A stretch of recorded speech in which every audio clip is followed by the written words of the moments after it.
Chapter 11. Campfire. Scarlett's mouth watered as the smell of freshly cooked vegetable soup wafted up and into her nostrils. Primrose was resting right next to her, eyeing the bubbling pot over the fireplace with a certain smug intensity that made Scarlett groan internally. Well over half of the fruits and vegetables they were now using to cook their meal had been found by the foal herself, with a stunning degree of efficiency. This filly is something else, Scarlett thought to herself, briefly turning her attention to Primrose. Surviving Silent and his team of Nightblades for literal years, while protecting a heavily warded magic lamp, showing little to no hesitation to leap to Scarlett's aid when the odds were against her, and now an impressive skill at gathering food and resources. It made sense, she supposed. With the life Primrose had led up until that point, the only way she would have been able to stay alive would be to develop those traits. But to have to do so from such a young age. Scarlett looked down at the dirt, her face twisting into a sour grimace. No filly should have to live a life like she has, she thought, bitterness flooding her mind. On the run, scared, and alone. It's not fair. She was jarred from her thoughts when, somewhere in the distance, an owl hooted, briefly drawing her attention. Looking up, she saw how the sky had been swallowed by the serene darkness of the night some time ago. Half of the sky was blotted out by a loose scattering of clouds, while the other half was pristine and completely clear, allowing the sparkling stars to shine down on them like 1,000 tiny candles. After a moment, Primrose looked back at the pot and shifted anxiously. Come on. Isn't it ready yet? I'm starving, she whined pathetically, causing Scarlett to roll her eyes. I'm not sure. Let's see. She shot back before using a simple wooden ladle to bring some of the contents up to her lips. After blowing on it, she took a sip and pondered the taste. She nodded and hummed in satisfaction. Yes, it's ready. Yes! Primrose sat up a little, watching with full, undivided attention as Scarlett filled up 2 wooden bowls with soup before levitating them over. As soon as hers was before her, much like how she had done back in Scarlett's home, Primrose immediately dug in, greedily scarfing the food down. Is my soup truly that great? Scarlett asked with a raised eyebrow while taking a sip of her own. Primrose smiled up at her. I'm just glad to have some good food for a change, she replied before looking down at her reflection in the broth. Her smile wavered. I never learned how to cook. All the time I spent on the road, I had to eat whatever I gathered raw. And sometimes her hooves curled around her bowl. It made me sick. I see, Scarlett responded in a low voice, looking down into her bowl. She was quiet for several seconds before fixing Primrose with another questioning look. You know, you were pretty skilled in gathering ingredients earlier. I dare say your knowledge of how to find food surpasses my own. Primrose glanced up at Scarlett in surprise. Really? You think so? Scarlett nodded. I do. You were very impressive earlier. Primrose's face twitched into a small smile. Thank you, Scarlett. She looked down again, her smile immediately fading away. My big brother taught me how to find food. Scarlett's ears stood upright at that. She took a slow sip of her soup and hummed in thought. A brother. Come to think of it, Primrose, I know very little about your family. I really miss them, Primrose whispered, her ears drooping. Scarlett fell silent for several seconds. Then, with a quiet sigh, she lifted her cloak and draped it over Primrose like a comforting blanket. If you don't want to talk about it, I understand. But may I ask you to tell me about them? She inquired carefully, studying every part of the fool's response. Primrose was quiet for a while, completely unresponsive to Scarlett's question. Just when the unicorn was convinced that she would get no answer, the filly took another gulp of her soup and leaned into Scarlett's side. I had 3 brothers, all of them older than me. She began, her voice distant. Thistle was the oldest. Then there was Dandelion and Arum.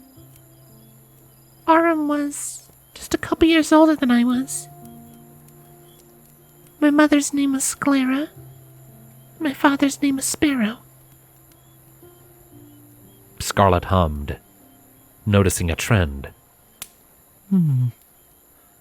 Aside from your parents, you were all named after plants, mostly flowers. Primrose nodded. Mm-hmm. Mom loved flowers. She knew what each and every single one of them meant, what they represented. She explained. She named us after the flowers that represented what she wanted for us. The traits she wanted us to always nurture. Thistle was supposed to be the one to take care of us if Mom and Dad couldn't. Dandelion was supposed to keep our spirits high and make sure we overcame any hardship. Arum was supposed to be the purest of us. And then there's you, Primrose. Scarlett furthered. Primrose nodded. Mm-hmm. Mom wanted me to always love the world and everyone I met. She wanted me to never let hatred or resentment have a place in my heart. She sniffled and shook her head. They were all so wonderful. Thistle always knew how to cheer me up. Dandelion always had the most fun games to play. Arum was so sweet and nice. My Mom and Dad. Scarlett Winston looked down, her ears drooping. I am so sorry for your loss, Primrose. It is a cruel fate you are forced to endure. One that I would not wish on any other creature. She whispered. Primrose sniffled before reaching over and sluggishly hauling over her saddlebags. She reached inside and procured the lamp, cradling it gently in her hooves. It almost seemed to glow with the way it caught the flickering light of the campfire. I lost them. All of them. Because of this. She whispered, almost sounding angry. Nevertheless, she held it to her heart and closed her eyes. Do you mind telling me how it happened? How Silent took your family away, I mean. Scarlett pressed, immediately wondering why she had asked. Maybe his actions could shed some light on why he's after you. I know him, after all. Maybe I can make a deduction. Primrose fell quiet again, starting to shiver.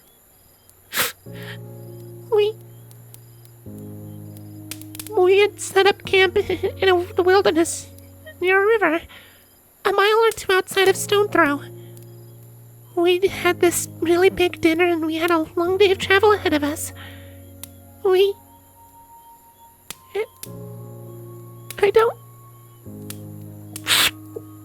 She suddenly shuddered, stifling a sob. It all happened so fast.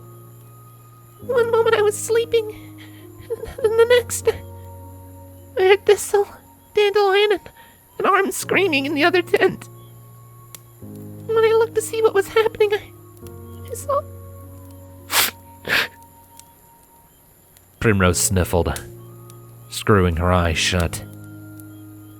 As if by muscle memory, Scarlett draped her foreleg over the filly and began to make soothing sounds. After a moment, the filly pulled herself together and continued. I saw one of Silent's goons. His shadow. On the side of the tent. He had a dagger, and he just kept stabbing. And Thistle stopped screaming. Dad was trying to protect us, but there were so many of them. Not Nightblades, just guards, I think. Guards? Scarlett whispered in surprise, her brow furrowing. That didn't make any sense. Why would a band of regular soldiers join Silent Edge in an attack on a small campsite? If the Nightblades weren't involved yet, that would imply that they hadn't learned about the lamp yet, or at the very least, that it wasn't a priority. Was there some other motive? Before Scarlett could question it further, Primrose continued. Mom managed to take me away, and we hid by some rocks.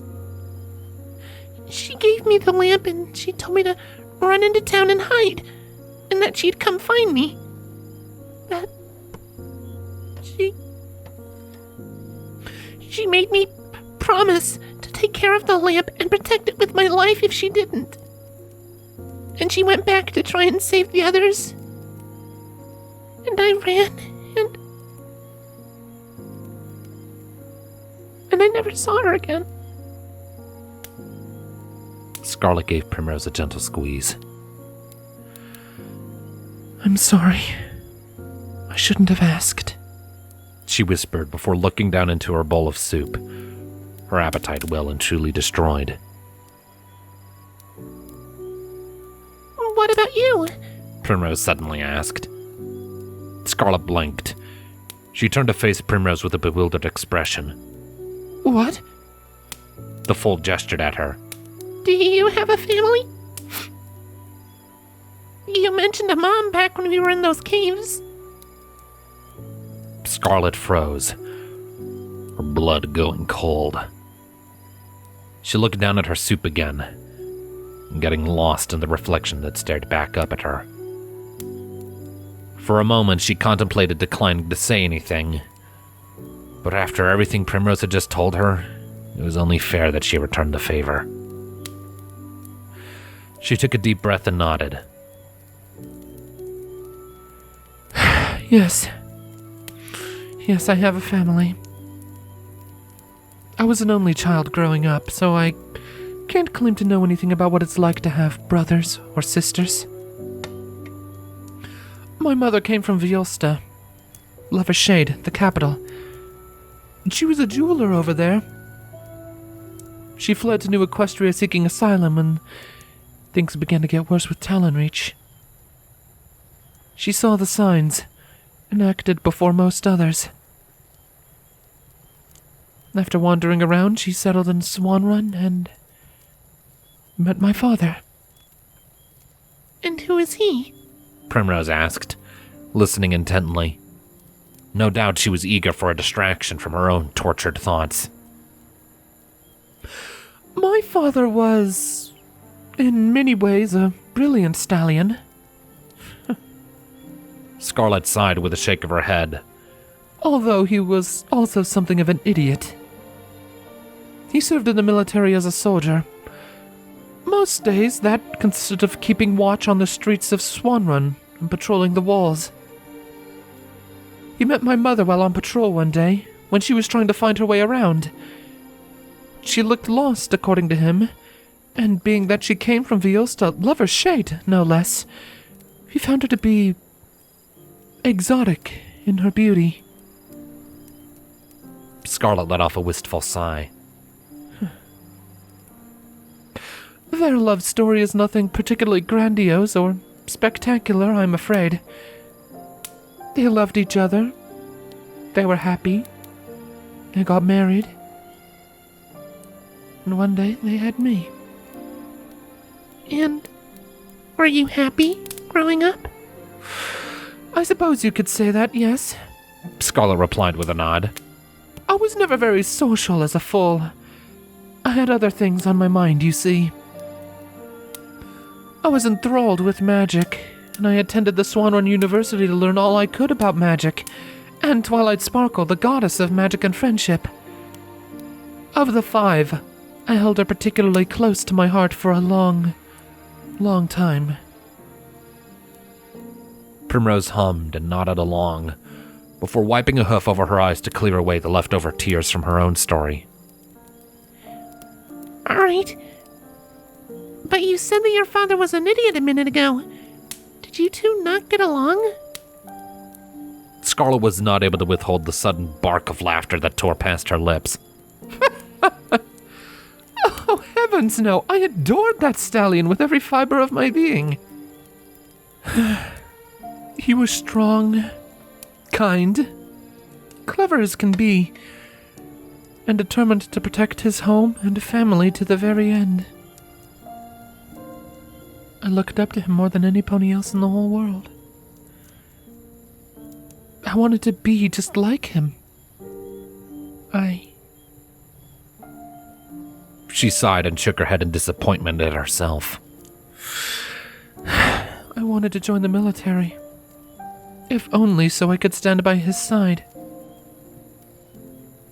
I wasn't blind. I saw the tensions rising with Talonreach, and I knew that a war was inevitable. I was determined to sign up as soon as I came of age. Primrose tilted her head. And did you? Scarlett scoffed. I did, yes. But it's more complicated than that. She stated, looking up at the sky. You see, when the war began, my father was shipped off to the front lines. Every so often, we got letters from him, detailing his time on the front, how he was doing, how much he loved us and how he wanted to see us again, etc. Every time we got one, it added more fuel to my desire to sign up and join him. My mother, she always talked me down, convinced me to look at other options while I was still young. Her expression turned somber, her ears lowering. And then, one day, we received a letter saying that my father had died in battle. He had been cut down by a griffin while helping evacuate a small village on the border. Primrose's ears drooped, and she shied away from Scarlett as if she had suddenly started shouting. Oh, She mumbled, not looking at the unicorn. Scarlett continued. At the time, I was infuriated. I turned 16 only a few weeks later and signed up, ignoring all of my mother's protests. And then, well, I spent the next few years of my life fighting in a war that I quickly realized was little more than a glorified bloodbath, where there were no heroes, only survivors. That's why I believe my father was an idiot. He took pride in being a soldier, and it got him killed in the end. When I came home from the battlefield, my mother... Scarlett smirked and let out a quiet, humorless laugh. She was just as infuriated as I had been. I remember shying under her shouting rant as if I were 6, when I was in my early 20s. she was that mad at you? Scarlett glanced down at Primrose with a knowing grin. Never underestimate the terror of an angry mother. She hesitated and looked away. I know it rather well. Primrose tilted her head, a confused look on her face. Scarlett? In any case... The unicorn was quick to press on, dismissing the foal's questioning look. My mother ranted at me for a while, slammed the door in my face and then let me back in with hugs and sobs. I spent a few months with her while I looked for work and dealt with a medical issue. Then I got my job at the academy as a librarian, started studying history, moved out of my mother's home and into my own, and, well... She sighed and shook her head. We hadn't spoken for several months when you and I met. Did something happen between you? Primrose pressed gently, leaning forward to try and look into Scarlett's face. No. Nothing happened. Scarlett responded, her voice low. Now finish your soup, or it's going to get cold. Primrose blinked and leaned back, a surprised look on her face. Scarlett couldn't find it in her to worry about it at just that moment, though. She instead focused on her soup, trying to wash the thoughts on her mind away with a flood of lukewarm dinner. As she ate, her eyes got lost in the dancing flames of the campfire.